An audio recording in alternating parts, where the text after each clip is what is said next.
Chapter 4 Transcendental Knowledge. The Personality of Godhead, Lord Shri Krishna said, I instructed this imperishable science of yoga to the sun god Vivaswan, and Vivaswan instructed it to Manu, the father of mankind, and Manu in turn instructed it to Ikshvaku. This supreme science was thus received through the chain of disciplic succession, and the saintly kings understood it in that way. But in course of time, the succession was broken, and therefore the science as it is appears to be lost.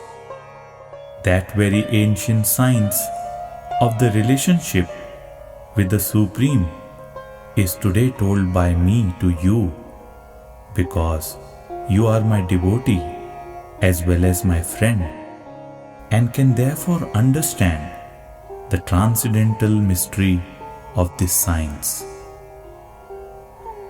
Arjuna said, the sun god Vivaswan is senior by birth to you. How am I to understand that in the beginning you instructed this science to him? The Personality of Godhead said, many births both you and I have passed. I can remember all of them, but you cannot, O subduer of the enemy. Although I am unborn and my transcendental body never deteriorates, and although I am the Lord of all living entities, I still appear in every millennium in my original transcendental form.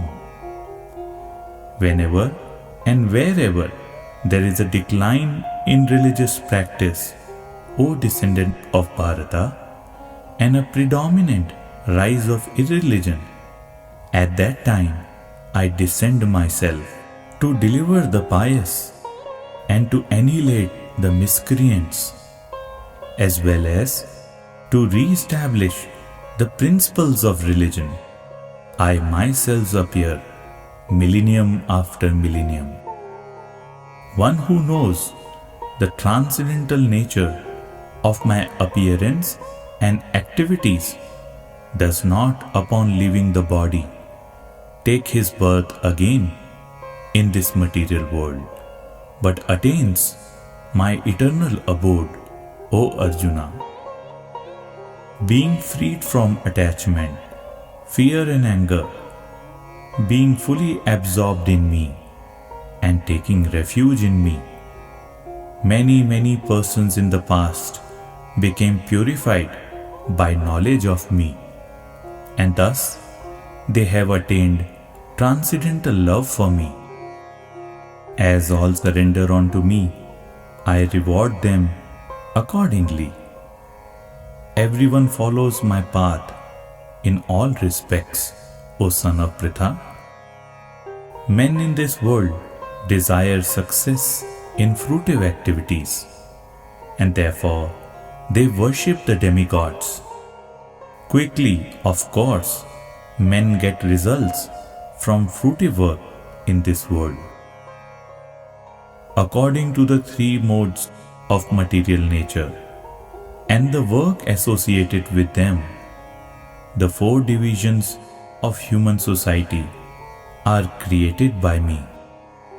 And although I am the creator of this system, you should know that I am yet the non-doer, being unchangeable. There is no work that affects me, nor do I aspire for the fruits of action. One who understands this truth about me also does not become entangled in the fruitive reactions of work. All the liberated souls in ancient times acted with this understanding of my transcendental nature. Therefore, you should perform your duty, following in their footsteps. Even the intelligent are bewildered in determining what is action and what is inaction.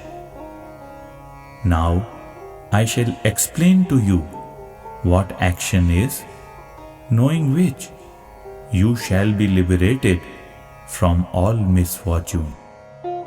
The intricacies of action are very hard to understand.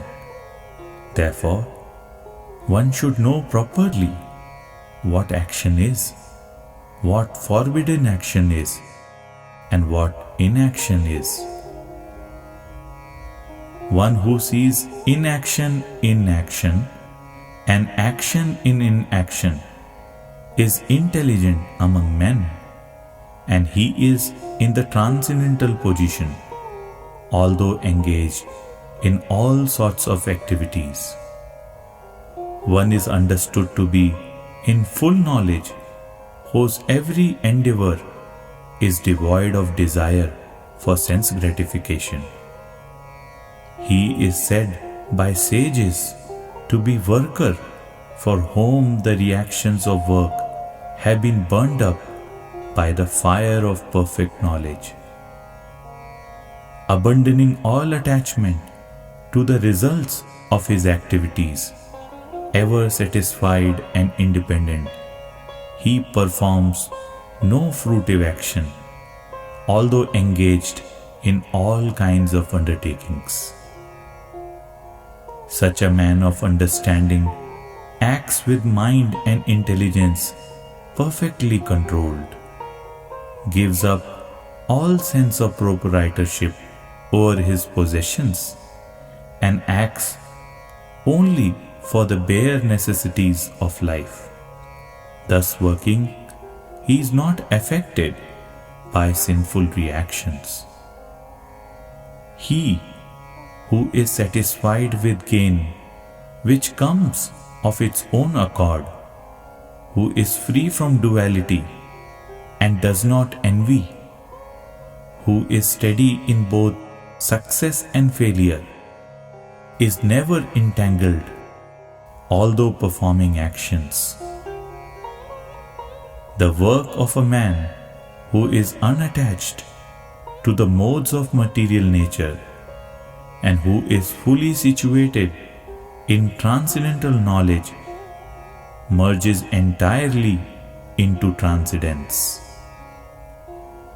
A person who is fully absorbed in Krishna consciousness is sure to attain the spiritual kingdom because of his full contribution to spiritual activities, in which the consummation is absolute, and that which is offered is of the same spiritual nature.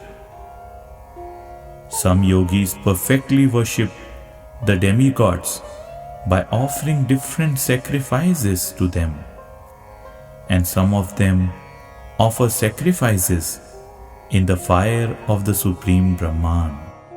Some, the unadulterated brahmacharis, sacrifice the hearing process and the senses in the fire of mental control, and others, the regulated householders, sacrifice the objects of the senses in the fire of the senses. Others, who are interested in achieving self-realization through control of the mind and senses, offer the functions of all the senses and of the life breath as oblations into the fire of the controlled mind. Having accepted strict vows, some become enlightened by sacrificing their possessions, and others by performing severe austerities, by practicing the yoga of eightfold mysticism, or by studying the Vedas to advance in transcendental knowledge. Still others, who are inclined to the process of breath restraint, To remain in trance, practice by offering the movement of the outgoing breath into the incoming and the incoming breath into the outgoing, and thus at last remain in trance, stopping all breathing. Others, curtailing the eating process, offer the outgoing breath into itself as a sacrifice. All these performers who know the meaning of sacrifice become cleansed of sinful reactions, and having tasted the nectar of the results of sacrifices, they advance toward the supreme eternal atmosphere. O best of the Kuru dynasty, without sacrifice, one can never live happily on this planet or in this life. What then of the next?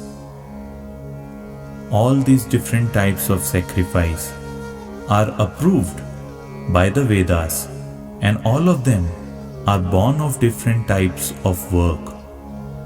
Knowing them as such, you will become liberated.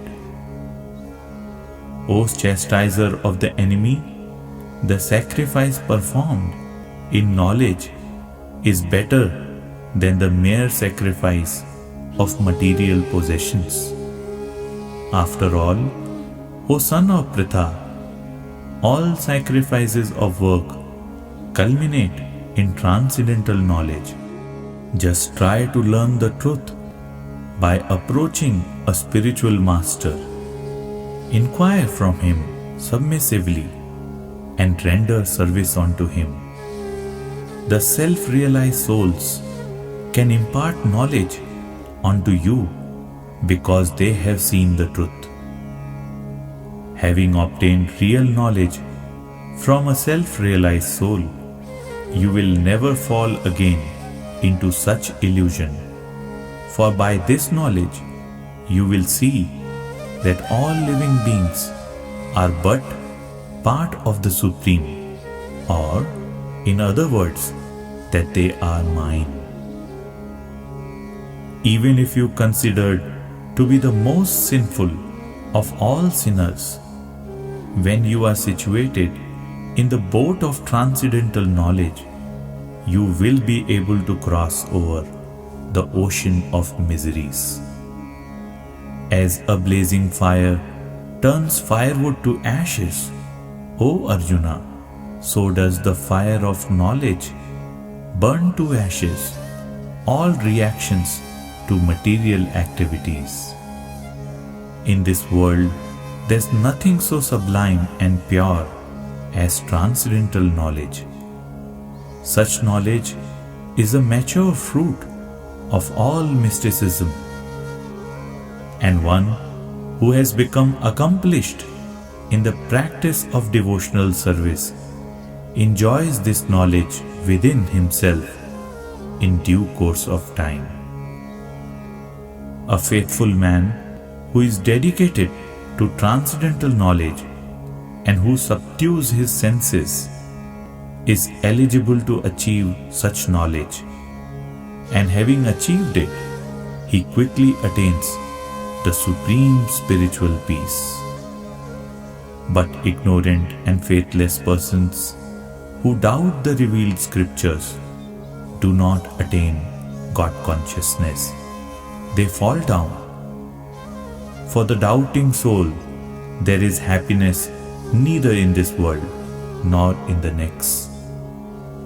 One who acts in devotional service, renouncing the fruits of his actions, and whose doubts have been destroyed by transcendental knowledge, is situated factually in the self. Thus, he is not bound by the reactions of work, O conqueror of riches. Therefore, the doubts which have arisen in your heart out of ignorance should be slashed by the weapon of knowledge. Armed with yoga, O Bharata, stand and fight. Thus ends the Bhaktivedanta translation to the 4th chapter of the Srimad Bhagavad Gita in the matter of transcendental knowledge.